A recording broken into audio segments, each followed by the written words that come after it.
Heto yung mga sangkap sa lulutuin nating crispy pata. Bawang, sibuyas, asin at paminta, dahon ng laurel, patis, at malinis na tubig. Umpisa na natin ang pagpapalambot. 45 minutes natin ito palalambutin. Huwag kalimutan takpan ng mabuti.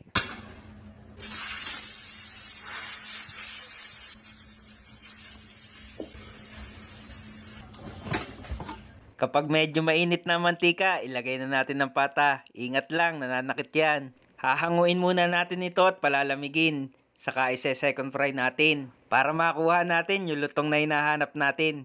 Kapag napansin natin na sobrang init na mantika, lagyan natin ng konting tubig. Makakatulong yan para hindi masunog ang niluluto nating crispy pata. Heto na, malapit na. Kaunting segundo na lang, hahanguin na.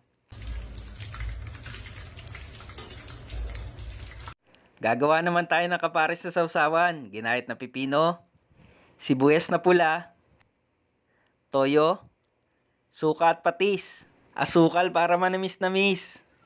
Charan! Luto na ang crispy pata. Tara na at kakain na.